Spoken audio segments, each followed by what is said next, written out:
Hey everybody, alright, it's week 17, which is fantastic. For some reason, week 17 to me seems further along than when I said week 16. I don't know why, but it does, so I feel like I'm getting very pregnant, which is awesome. And I'm doing this vlog with company. There's Kyle. Say hi, Kyle. Hello. Tell him hi. Aren't you going to look at the camera and say hi? Hi. Say hi. And there's Jack, who is sleeping. Kyle's playing a video game, and Sophie is napping. It's Saturday. I know I'm supposed to update on Fridays, but I didn't. Sorry. So, anyway, let's talk about symptoms and such. So, weight gain. For the past month and a half, I gain and lose the same 2 pounds over and over again. If I eat a lot of food or eat something really bad, I go up about 2 pounds. But then, within a day or two, I'm back down. It's like I'm really glad. I'm not complaining, but I never get past that 2 pound gain. It always just goes right, it just fluctuates between the two. So I'm very cool with that because my stomach's getting bigger, so clearly there's no problem with the baby, and I feel fantastic. And it's kind of nice because I'm not having to stress out whenever I'm really craving, like, I want like a really bad cheeseburger or something. I don't have to freak out that I'm gonna, overgain weight because it seems kind of like my body's regulating itself pretty well. So, and I think what was been helping me with that was working out. However, this last week I haven't really worked out that much. I'm gonna totally use the cop-out excuse of the weather, because the weather's just been awful, and I've been doing all my like little cardio walking outside. So finally I was like, okay, enough excuses, and I got Sophie a sitter, and I got myself to the gym. So, where I did 3 miles. So that's good. I was just like, okay, there's no excuse. Weather's not an excuse. I have a gym. I mean, there's no reason. So anyway, I did that, and that made me feel really good. Let's see. As you can tell, I'm sniffling a little. I had a cold this week, or the sniffles, like, I don't know, it doesn't feel like a full-blown cold, but it was, sometimes if you wake up in your house and it's a little cold, or the weather has changed and you wake up and you kind of have the sniffles when you wake up, but it goes away and that's not like a real cold. Well, it was more than that. This was definitely, I think I have sneezed more times than you can even imagine and gone through like an entire box of Kleenex. But every time I would blow my nose, it was like completely clear, which is TMI right there, but it didn't look like a really nasty cold, so I don't know. And it is common in pregnancy for you to be more mucusy, but it definitely was a little bit more than even just that, so I don't know. But related to that, and I don't know if it's because of that or because of the baby or a combination, but this week I got really exhausted at the end of the day. Like, I would just be waiting, for Kyle to come home. And I mean, sometimes I wait for him to come home because, like, I want a break, or I'm happy to see him. That happens occasionally. But this week it was literally, I was just like Sophie was being wonderful and we're having a great day, but I was just like, oh, can't do it. And so I would just count the minutes until he got home. Because I literally just like could not do it anymore. I just needed to lay down. And so I kind of think, though, because I've been feeling so energetic, that either the baby's having a growth spurt, because the baby is at the point now where it's growing a lot, it's putting on weight, so that's starting to happen. So it's very plausible that baby's having a growth spurt and it's tiring me out.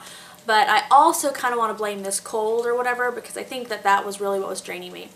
So we bought something for the new baby. We bought a crib. Yes, we totally bought a crib. We had not planned on buying any nursery furniture this early at all. Like, it was not even something it even occurred to us to do at all. But we happened to be out shopping, and we came across this crib at a department store, and it was way on sale. It was just like literally the price in the beauty of the crib. It's like solid wood, gorgeous crib, and it's the kind of crib we wanted, the same kind we got for Sophie, where it converts to a day bed, a toddler bed, and a full-size bed, that whole, hurrah.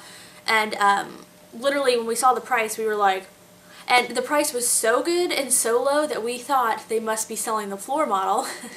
So I was like checking out the floor model, and like while we were waiting for someone to come help us, because I was like looking to see how many dings it had and would it be worth buying the floor model. And then they came out and they were like, no, it's just on a really big sale through this weekend. So we were just, you know, we were like, done, got it. So we're gonna go out today and look at double strollers. So there are a lot of really good double strollers on the market, and I've been looking at all of them. I swear, every single one of them.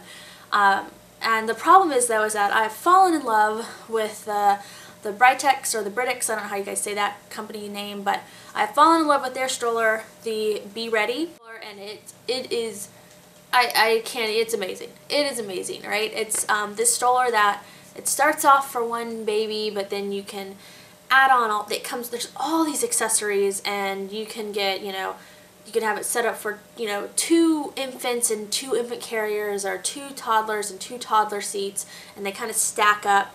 They're kind of stacked. Or you can have an infant carrier and a toddler seat. But what's cool about that is, because there are a lot of strollers that do that, is that theirs, it's completely customizable. You can, the toddler seat can be facing you or can be facing out. The infant seat can be facing you or can be facing out. They can be facing each other. I mean, it doesn't matter. And you can put one on the bottom, one on the top, or switch them around. And it just, the configurations, the amount of configurations is, like, it's crazy how many there are. And I've fallen in love with the stroller. Like, I really want this stroller, because even the really, I've watched reviews from a lot of you guys on double strollers, and they look great, but they're kind of big, and it's just like, okay, if that's what we have to settle for, that's fine, because they're clearly good strollers. But this stroller, oh, it's amazing. So it is really pricey. It's like $500, that's American dollars, 500 American dollars, and that doesn't even include like an infant carrier, you know, for it, or if you need to buy the adapter so you can fit your own infant carrier in it. It doesn't include an extra toddler seat for when your infant is past that stage. I don't know. So it's a lot of money. It's a lot of money.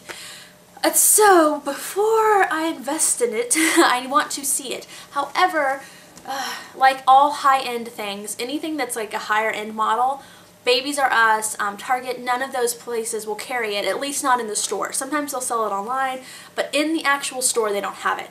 That's what happened when we were buying Sophie's Britex Advocate CS car seat. No one actually carried it in the store. And when we asked why, why they didn't have it in the store, they said it was too high-end, so they didn't really sell it actually in the store. So I found a store that apparently is high-end, which is basically another way of saying out of our price range in general, but in Houston that has it, and they say that they carry them, and so I want to go and check it out. And I also want to compare. There are a couple other brands, and they're almost just as expensive, but they have a similar design. So I want to look at them too, because maybe I could get those a little cheaper, but not have to sacrifice that design that I really love. So, and I've heard great things about this stroller, and I don't know, anyway, I've just fallen in love with it, but I hate the price, so I've got to be really sure that that's okay, and that I don't want anything else, you know? So we're going to go do that. We're going to go hunting for that stroller. But anyway, alright, so I think that's it, you guys. I'll show you the live action belly shot in a second and the photos, but I did want to say that I'm also going to do a mom vlog, because I've had a lot of people who wanted to see Mad Men photos from when we went to that party, so I'm going to do that in a mom vlog video. Okay, so here I am from the side. You guys remember this shirt? I'm not quite filling it in like I did at the end of my pregnancy with Sophie. But, so there I am from the side. And from the front, the baby. My 17-week second baby bump. So, as you can see, it's really starting to round out here and like flatten out up here. It's weird. And that's still that bumping. So there it is. It's really like protruding.